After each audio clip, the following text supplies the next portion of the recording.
Thank you so much for coming to Most Powerful Women. It's one of our favorite events every year, and we're so delighted to have this incredible panel. And I know that's why y'all are here, so I'll try to be as short as possible. First up, we really want to thank our presenting sponsor, PNC Bank, and you'll be hearing from them a little bit later. Our partner sponsors are Diamond Cellar, Corcoran Real Estate, and R.H. Boyd. R.H. Boyd also helped us out with the printing. Our gift bag sponsors, I hope you guys had gift bags on your chairs and check those out. The stuff in there is from Braces by Dr. Ruth, Skin Body Nashville, Superhuman IV, and Dr. J.J. Wendell Plastic Surgery. Our host, obviously, is the beautiful Conrad Nashville. This is my first time in here, and it's a beautiful space, so thank you so much to them.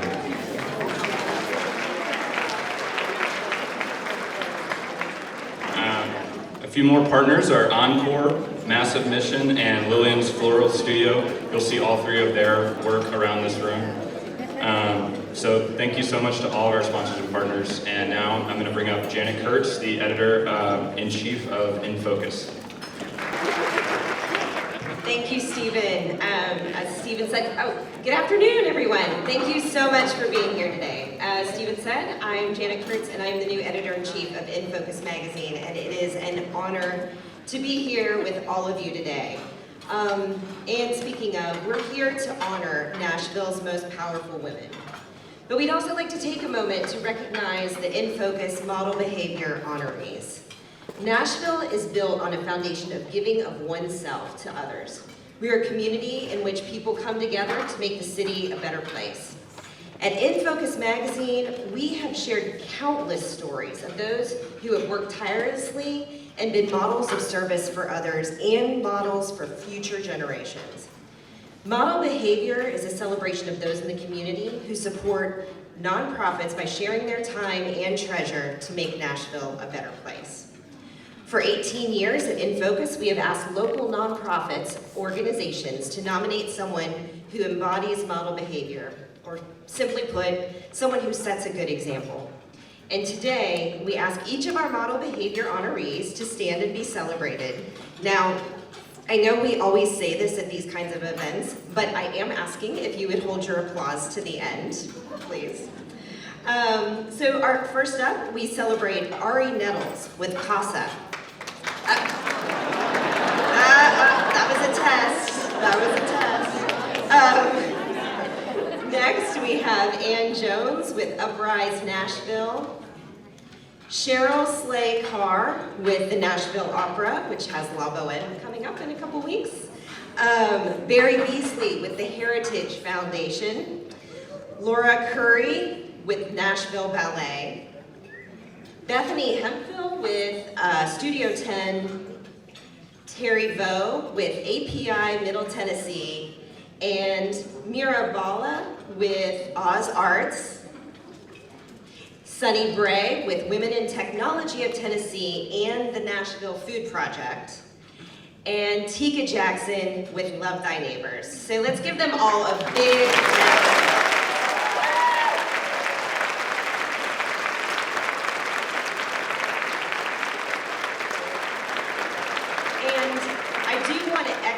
Stephen's sentiments that this is a beautiful room. We're here today in the Conrad Hotel, Nashville's newest luxury hotel, and I am honored to introduce General Manager of the Conrad, Martin Wormel.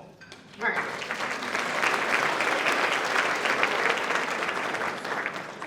Ladies and gentlemen, Martin Wormel, General Manager of the Conrad Hotel. It's a great honor and pleasure to welcome everyone to the Nfocus Most Powerful Women in Business lunch here at the wonderful Conrad Ballroom. Hopefully you'll be coming here for many, many years to come as we make this the finest hotel Nashville has ever seen. And we very much hope that you have a wonderful experience here today. So with that said, it gives me great pleasure to introduce to you Chelsea Peterson from PNC.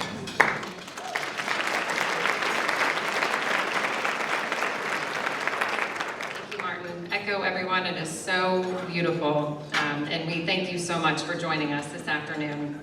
As Martin mentioned, Chelsea Peterson, I am PNC's Director of Client and Community Relations for Tennessee. And we are so honored to return for the 4th year as the presenting sponsor of Most Powerful Women. When we gathered together last year, I had shared with you the news of PNC's launch of Project 257, accelerating women's financial equality, including our partnership with Paralis, formerly known as SheEO. For those not familiar with PNC's Project 257, the name was derived from the World Economic Forum's 2020 Global Gender Gap Report, which found that at the current pace, it would take another 257 years for women to catch up to men from an economic perspective. Our partnership with Paralis helps address one of the major factors contributing to that 2.5-century gap, which is women's lack of access to capital. Just last week, PNC announced expanded funding and active engagement in the newly formed PNC Bank and the Paralis Collective, a cohort of entrepreneurs and financial advisors collaborating for growth and success. This collective will help deploy interest-free loans and an ecosystem of support or ventures owned and led by individuals who identify as women or non-binary. It also crowdfunds capital from activators who contribute life-changing expertise and connections, of course. PNC employees throughout our nationwide footprint, including right here in Nashville, serve as activators to help underrepresented entrepreneurs grow and scale their businesses. To learn more about this, PNC's Project 257 initiative is at pnc.com/women. So we are especially dedicated to the success and the support of the females in our community, and we are so excited for today's conversation. So with that, thank you so much. We hope you leave today as inspired as always. We just have a quick word from our sponsors before we get to the really fun part.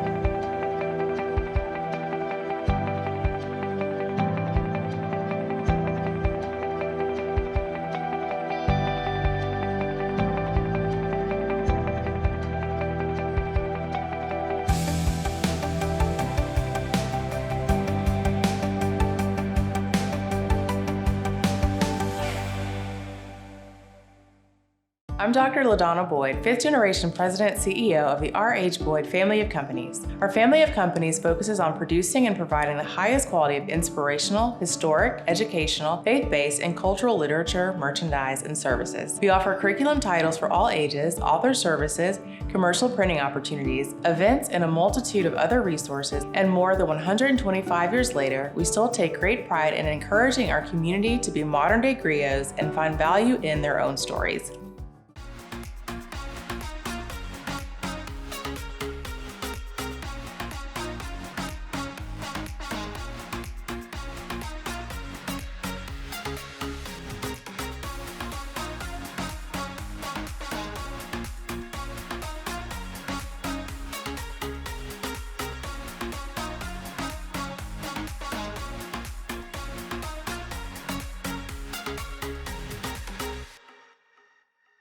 So this group of Most Powerful Women is honestly incredible. I knew a couple of them before this, got to know some of them through this, and they're really just a really delightful, impressive group of people, and I'm really excited to hear them talk. So I'm going to call them up to the stage one by one.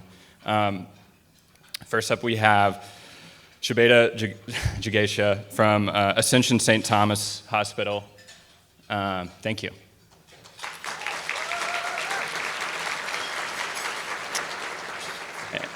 And Metro Council member Zulfat Suara.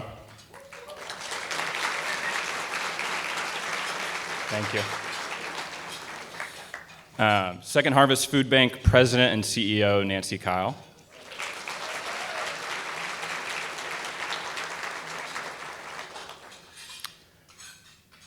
And finally, Country Music Association CEO Sarah Trahern.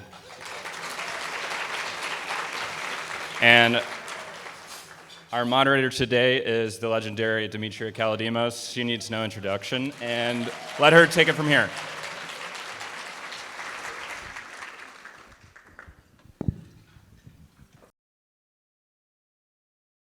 Good afternoon, everyone. So good to see Nashville again. If they can only choose 4 most powerful every year, I think this event will be going on for generations. Ladies, let's start from the beginning. Let's go back to 10 years old. Shubhada, what did you want to be? That's a great question, Demetria. So I've never been one to plan the future. So when I was young, I had not really determined what I was going to be. I grew up in a family with a father who was the national cricket coach, and in India, cricket is almost a religion. Do you play? I actually don't. My father is happy about that. I play a lot of tennis. And I grew up with a mother who taught English literature at the university. So I was always trained to work hard, play hard, and I wanted to see where the future led. But with my passion for education and love for science and a desire to serve, I think I went down the natural path of becoming a doctor in the end. Zulfat, you're a numbers lady. Were you doing well in math at age 10? Interestingly, for anybody that know Nigerian families, we always want our children to be doctors and lawyers. And my family was no exception, and I wanted to be a doctor, and I did sciences through high school. For my A-levels, I was doing physics, math, and engineering drawing. But then I find out that I don't smell well, and that's not very good in the chemistry lab. You don't know when something's burning. So I realized that I had to have a change in career, and because I do love math. So that's how I got back into accounting. But I always tell everyone that my parents are not disappointed, because even though I did not become a doctor, I married one. Nancy, where were you at age 10? At age 10, my mom was having me volunteer at a very early age, but I wanted to be an ice skater. Oh. I have no clue why. I love to watch the girls twirl. I thought that was pretty special. And then I learned that my father was an FBI agent, and I thought that sounded pretty cool, so I wanted to be an FBI agent. Then I wanted to be a park ranger, a dancer, and a teacher, and I've done none of those things. So I was a little confused, but I like to do a lot of things.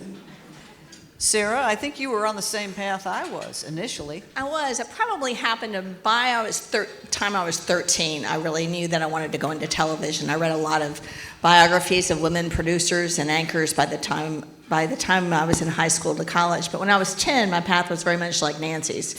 One day I wanted to fly the plane, then I wanted to be the flight attendant. I was going to be the surgeon, I was going to be the administrator. And one of the things that I am so grateful for is that my parents, particularly my father, taught me that I could be anything I wanted to be. Just do it well and be passionate about it. And I think that's such an important message for kids today. I'll stick with you, Sarah. When it comes to leadership, what is your greatest strength and what do you delegate? My greatest strength is probably my engagement with people. The number one expense on any of our P&Ls usually is our investment in our people. And if you have them activated in the right way, then your organization can do anything. And I am not very organized. I do great up here. If you look at my desk, I know where everything is, but it looks like a tornado. So I need people in my life who give me order. My husband gives me order so I can be the chaos. Nancy? I would say my greatest strength is to build teams and to break down silos and to empower people to do the great work that they can do. I'm a little bit like you. I'm very organized at home, and my office is a bit of a disaster. But I've got this amazing team, and they just carry the heavy load on everything that we do at Second Harvest. I think I see a trend. For me, I think my greatest strength is collaboration. bridging gaps and bringing people together is something that I love to do. I believe that everyone has something to bring to the table, and that if we can harness the strength in each and every one of us, I think we have a better team and we have a better product. And so that's something that I learned and I always want to do. In terms of weaknesses, I'm a last-minute person. I'm not organized at all. I wing things a lot. It works out. People probably don't know that about me, but thanks to everyone else around me that is OCD and wants everything to be done right, my husband and my daughter, for example, that gives me the image like I have it together, but I always don't. I would think being a physician, you've got to be organized in some regards. So I'm going to break the trend here and say, yes, I am. Very. I would say my biggest joy is being passionate about my work. And at Ascension St. Thomas, the mission and values that are really holistic really resonate with me. And I feel every day I'm able to come and do my best, even if it's not what others expect it to be. As long as I'm making a difference each and every day and making an impact, that's what keeps me coming back for more. I have several of my team members here, so delegation has been easy. I have a wonderful team all around me. It doesn't come naturally to me to delegate. Again, as physicians, we are trained to be the captain of the ship, but it has been so easy to do with a fantastic team around, so grateful for that. I'm curious, though, you had a very long career at one institution, and then you sort of took this jump into this very important job. Was that difficult, or was the time perfect? Oh, it was probably the worst time to take on this job, I must say. But in my prior leadership experience, I actually had a chance to work with the leadership team at Ascension and really enjoyed working with them. So when the role came up, I said, well, it's time to consider a change and put my hat in the ring here. It has really helped me grow personally and professionally. Also, an interesting tidbit is that I did my residency in internal medicine at Ascension in the late 1990s. So in many ways, it was like coming back home. And so it's been fabulous. In terms of timing, I think picking up a job like this for all of us that know healthcare, it's been through the most tumultuous and truly unprecedented is a word that gets overused but is perfect for this scenario. And however, at the end of the day, I'm always a glass half full person. So this is the time, I think, when we disrupt, we innovate, and we do things differently. So excited to be here. I'm wondering if any of you other ladies took a bold leap at one point in time that seemed scary, but you went for it. Yeah, I guess in my case, I started my career in D.C. covering politics for C-SPAN. And I did produce a show called Book Notes, which was an hour with a nonfiction author every week. And I read and did journalism for my job, and music was my love and my passion. I got home, the music was on. I played music as a kid in a public school music education program. And so music, would go hear music a lot. And so I guess my leap is in 1995, I moved from DC to Nashville to combine my TV experience with my passion for music. I moved here when TNN was still a big network and to oversee music specials. So I think even though managing budgets and doing live TV was the same, moving from politics to music was a pretty big leap. Nancy? My background for my entire career has been in corporate. Corporate marketing, communications, business. And I learned about Second Harvest because I walked in the door and I was a volunteer, and I was also a sponsor. And I'd worked with a lot of other food banks across the United States because I've lived, it seems like, everywhere. But I never thought that I would transition from a corporate career that looked very different to a nonprofit.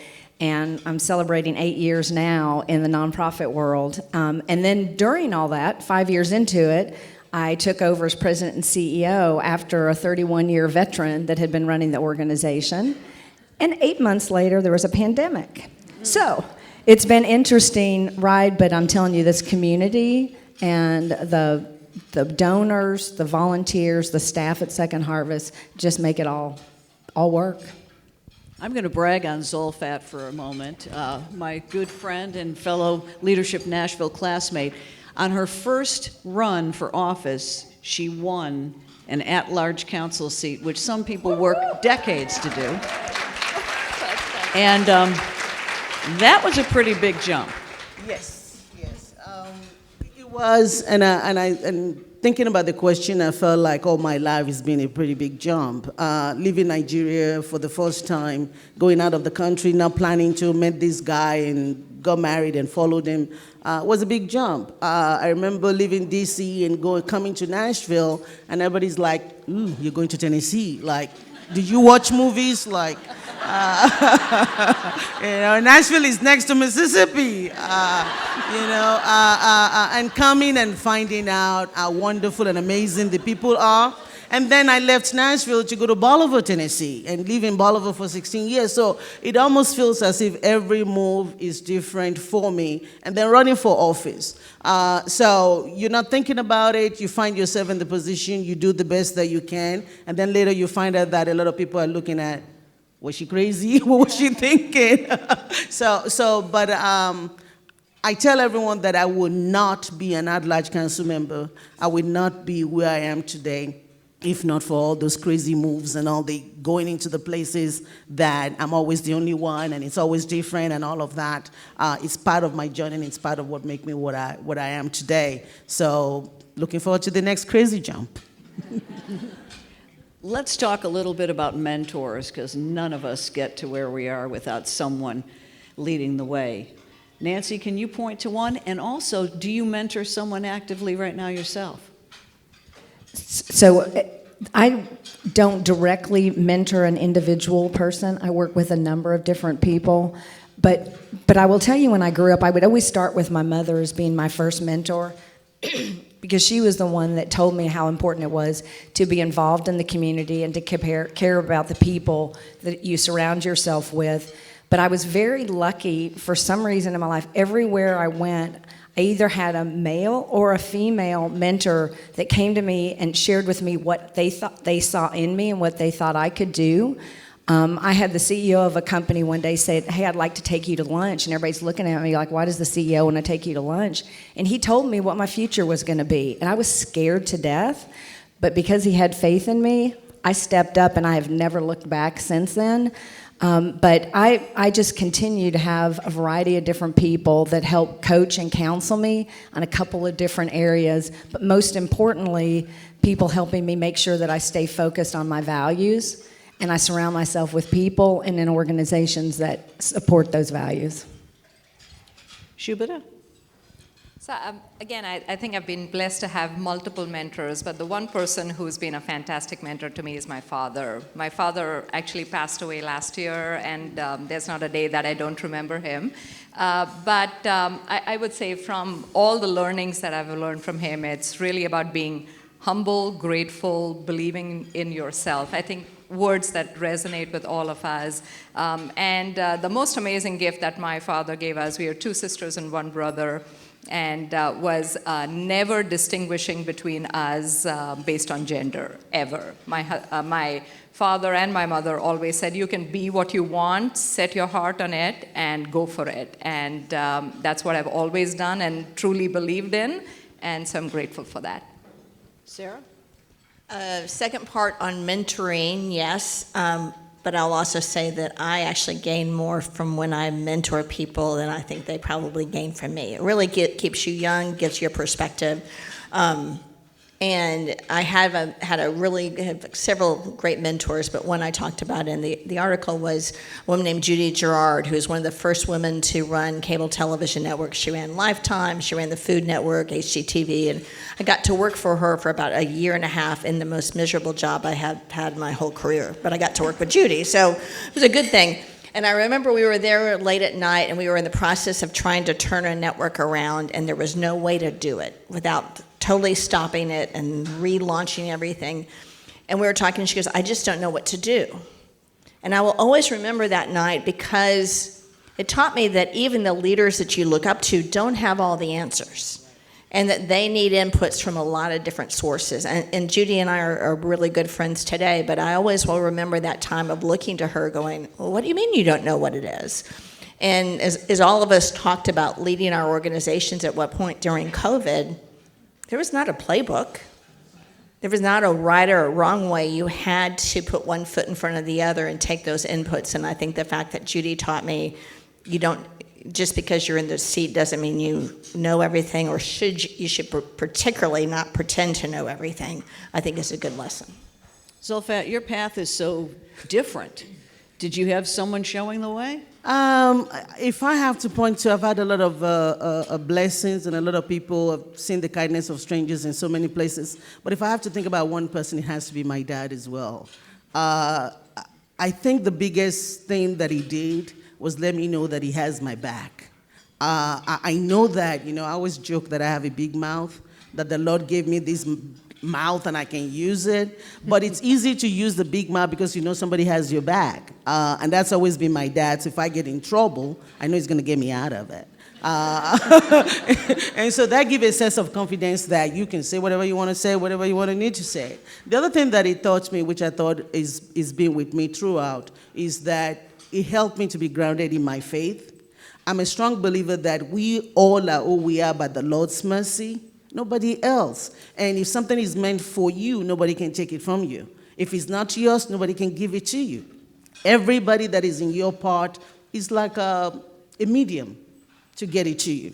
And so that's one of the things that taught us that, have faith, believe in the Lord, and be kind, and do good, and the rest will take care of itself. I'm curious whether there's been a disappointment along the way that turned out to be, if not a blessing, at least an education. Should I go first? Yeah. So I don't think disappointment. I would pose the question in a little bit of a perspective of a challenge, maybe, that has helped me along the way. I would say I always feel I can do anything because of what I've done in the past. And coming to this country with very limited resources, we came to the U.S., my husband and I, with $300 in our pocket and no next of kin around. And having 2 children during residency and fellowship, and kind of going through those challenges of trying to immerse yourself, learn, educate, immerse yourself into a new society. Zulfat experiences probably you've had as well, was so challenging. And we literally, my husband and I decided to take it a day at a time. Don't think ahead, one foot in front of the other. And that's how we led several years. And that's been something that I'm so grateful for that. I'm always a believer that in every challenge there is an opportunity, and that was an opportunity to truly grow and trust and believe that there is a path for us all.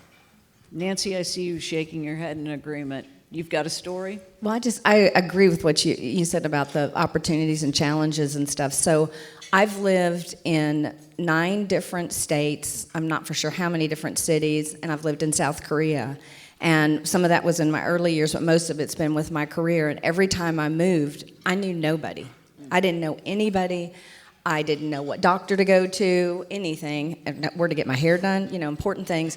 And I had to find ways to make friends. I had to learn about the community, learn a new job. And I really feel like that's kind of been my journey to give me the strength and the ability to do what I do today. I just go do. I enjoy my journey, and I think that's what Zulfat just said. It's just like we just need to be kind to one another, do great work, and it's all going to work out. Sarah, did you have one of those experiences where you were like, yeah, I was trying to think of which one. There's been a lot of them.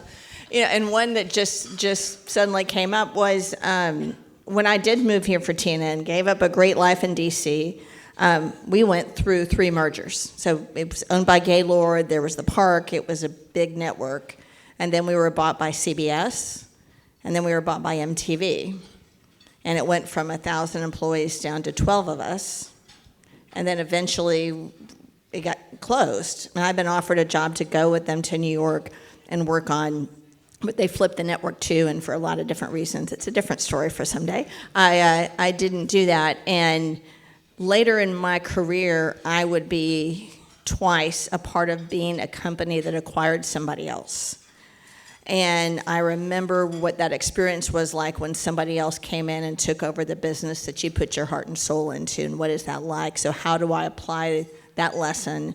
And then at one point later, I had to lay off a really good friend of mine on a team when we did a reduction in force that was actually the friend that came over the night I got laid off. And you think about those experiences, and when it happens to you, how do you pay that forward when you have to do it as a manager? And what do you learn? You're still that employee who's 38 and whose dream job went away. Okay, now when I have to do that with somebody, how do I try to go back to that, and what did I learn from that? When you guys were employees, did you have a female boss? And did you find them more empathetic than the male boss, or is that just a myth? I would say the main one that I think about was not empathetic. She was a force of nature. But I learned a lot. Mm-hmm. I learned a lot not only from her because of her strengths, but also the weaknesses she had made me aware of what I didn't want to do, and I learned a lot from that, of how to have that empathy and to have that caring attitude and give people space to fail, to make mistakes, but also thrive and to give them the credit for what they're doing. I've been blessed by incredible female bosses. I think of Eileen McGinn when I was working for KPMG in Nashville. I think maybe because I have an accent, I have a lot of little kids, people take pity on me sometimes. So I could remember KPMG starting a work-life balance group with me as the chair. And part of what that does is that we have audit clients outside of Nashville, but I do local clients because I have small children. And then my boss at Meharry, I've had the pleasure of working with two amazing women there, and everybody's always, even running around with counsel, always make room for me to do what I need to do. So I've been blessed by them, some very strong female bosses, and it's been amazing. I've had a couple of female bosses, and one of them was my toughest boss. I'm not going to say who's who, okay? And I do think, looking back, she's the boss from whom I learned the most and truly challenged myself and grew the most in the shortest period of time. So in the end, she had my best at heart. It certainly didn't feel like that working for her every day, but she was the best for me. I've had two amazing women bosses and two amazing male bosses and two not so great women bosses. So I think it really is as I think you guys said earlier, you hope to take the best of what you learn from them, the tough and the good, and apply that. But I think every situation is different. Do you think the next generation sitting in these chairs as the most powerful women will have an easier go of it or tougher? Nancy? It's a mix. I think the thing that's wonderful today is I think the female power, the women in this world are so supportive of one another. Like, we have each other's backs, but we're asking women to do an awful lot. And that all came out with the pandemic. So we need you to be a leader at work. We need you to be a teacher at home. You need to be take care of your kids, maybe your parents. So we're asking women to do so much, and it's like, where's the break in there? Where do we give them the space to thrive personally and professionally? So I get nervous about that, but I do love that women are supporting women. And honestly, men are supporting women. I mean, there's a lot of people that want to see all of us be successful. I think women are fabulous leaders, and we're demonstrating it day in and day out. So I'm hoping for wonderful things, but we can't expect women to do it all. Zulfat? Yes, I think it's a mix for me too. I think that we've made a lot of strides. I think women supporting women is a big thing. You have a lot of mentors and people to look up to. I think the flexibility in the workplace is something that wasn't there when I had 5 kids. KPMG created that for me. And I know what it was like having to pick up the kids from the daycare and run from this and run from that. And a lot of women give up their career because of their children. I think these days it's a little bit easier, I hope. My kids are not young anymore, so if I'm wrong, then sorry about that. But I do think that flexibility helps a lot. In terms of challenges, my biggest concern is that we've done a lot, but we still haven't done much. And I see a lot of professional women think it's all done. I belong to this organization called Business and Professional Women of Tennessee. It's been around for 100 years. And you can see the membership dwindling. And we still don't have as many women in office as we should. We still don't have women in power as we should. And I think sometimes we look at what we've done and think, oh, yes. But no. And so I hope the next generation realize that there's still a whole lot to be done, and there's a glass ceiling everywhere to be broken. And I think that's what I hope is the challenge and what we continue to work on. Yeah. I would say that agree with everything you all have said in terms of it always being a mixed bag. There's nothing all good or all bad. But I think the glass ceiling being broken so many times before is really offering up women lots of opportunities, more so, and every year keeps getting better. So I think as what we need to pay forward is to continue to give opportunities not only to just women, but to diversity of all sorts, because diversity makes us stronger. I'm a big believer in that.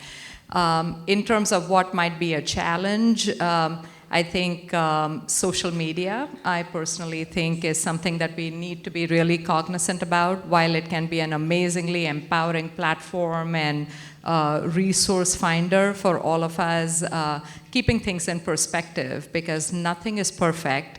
And to aim for perfection like is shown on social media at times can oftentimes be disappointing. And so just to be careful around that. I would say, I think there is a lot more opportunity than maybe there was 30 years ago. When I was in my late 20s, I do think, though, the majority of our leadership team is women, so I'm around a really strong group of women every day.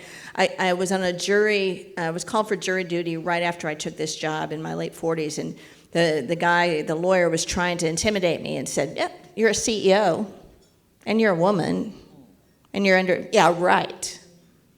And I looked at him, I'm like, yeah, right. So I think there's less of that than maybe when a couple of us came through in business. And I just want to echo what you say about social media. I mean, we all make mistakes. We learn from our mistakes. And unfortunately, I think for kids from when they're young now, I think about how hard it was to be a 13-year-old girl and geekiness and people passing notes and all that. Now it's all out there. And I really feel for kids today, because we got to learn to make mistakes and we learn from them, but they're not out there everywhere. And so I do feel sad for this generation that they lost something that we had, which was a lot more privacy. Well, we promised some Q&A with the audience, so if anyone is dying to ask a question, jump up.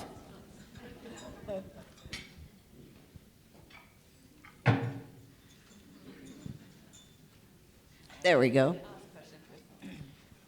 Hi, ladies. This has been fantastic. Brittany Cole, CEO of Career Thrivers.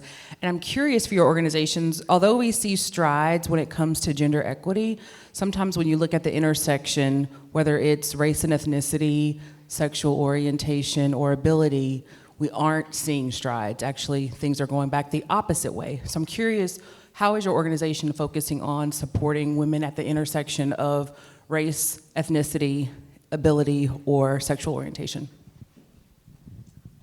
Someone want to jump into that? I think we have to be intentional about it. I think in whatever we do, we need to make sure that my office at Meharry, you think it's an international office because of the diversity in the staff that I have, in gender, in ethnicity, in religion, in everything. And that's because it's an intentional decision to be able to make sure that I give everybody the opportunity. Doesn't mean it's a handout. There's a lot of skilled people here with different diverse background. And I think that we, making those decisions, have to be very, very intentional about it. The other thing that I think, Brittany, we've talked about this before, is that, there's this, my course is greater than your course, and my diversity is more important than your diversity. We have to stop all of that as well. As a Black immigrant woman, You know, when we're talking about black issues, it's very important to me. Same thing as gender, same thing as religion. And people don't look at it like that sometimes. And so immigrants want to look out for immigrants, black wants to look out for blacks. I think if we look at it as we're all in this together and the intersectionality of all our issues, you know, advancing one is advancing everybody. I think putting that at the core, at the back of our mind will help us as we're making those decisions.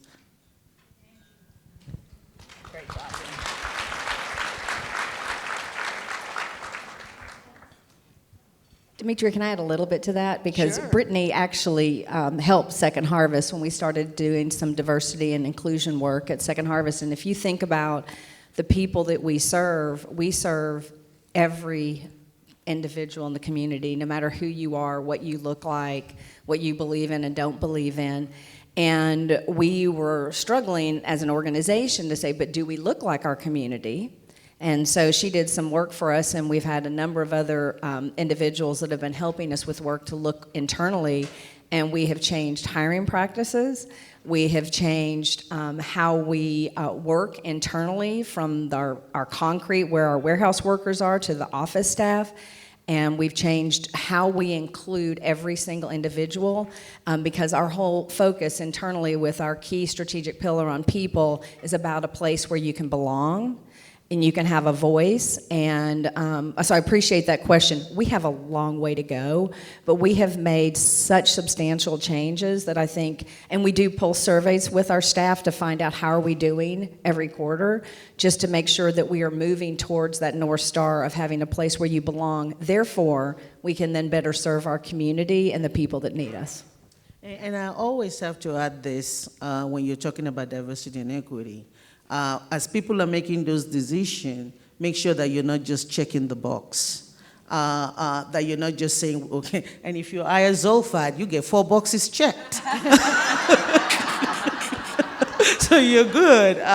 So I can fit every category.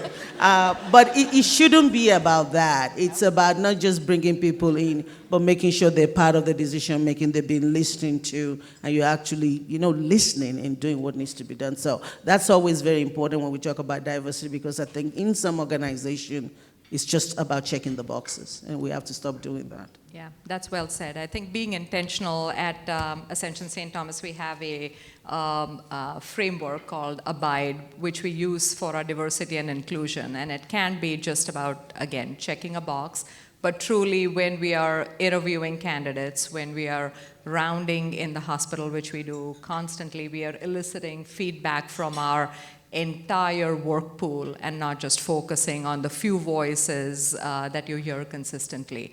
And so it has to be something that you truly believe in, and it needs to be a day-to-day activity to really be successful. Sarah, you get the last word. Well, I was going to say intentional and deliberate. It's easy to say, oh, so-and-so, we got 5 friends of the industry who've recommended interns. But how are we making sure that we're not just perpetuating by going to the same circle as opposed to reaching out of your normal circle? And in the last 2.5 years, we've been much more deliberate and intentional in that. And the folks we brought in are incredible and superstars who are leaders of our organization. But it took us slowing down, stopping it, and saying, what are we doing that means that we're just perpetuating, not just at CMA, but as an industry, to be able to reach broader and talk to some new voices. Thank you all so much for the good advice and the frank conversation, and thanks to Nfocus for putting this wonderful event together. I've got one little bit of housekeeping. If you're a VIP ticket holder, your VIP goodie bag will be in the reception. Hope you all enjoyed it. Thank you again, and we hope to see you next time. We have one more announcement.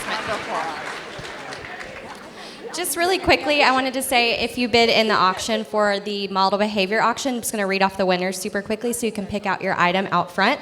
For the Nashville Soccer Club tickets and the signed soccer ball supporting Love Thy Neighbor, congratulations, Laura Bolt. For the $500 gift card supporting Uprise Nashville, congratulations, Elizabeth Jones. For the Oz tickets supporting Oz, congratulations, Yolanda Bannister. For the Studio 10 tickets, supporting Studio 10, congratulations, Susan Deaton. For the Skin, Facial, and Products kit supporting API Middle Tennessee, congratulations, Megan Strack. For the opera tickets and champagne supporting the Nashville Opera, congratulations again, Yolanda Bannister. You also took home the Franklin Theater tickets. You got a lot of shows to go to this fall. For the Cinderella tickets supporting the Nashville Ballet, congratulations, Elizabeth Jones. And lastly, for the Arbonne gift basket supporting Casa Nashville, Jean Kurtz. Thank you. Sorry, one more thing for auctions. You might see that we have a QR code on all of the tables. We are doing a donation of the flower piece arrangements. If you would like to take the flowers home, there's a QR code where you can bid on that and take those home supporting Second Harvest. Thank you.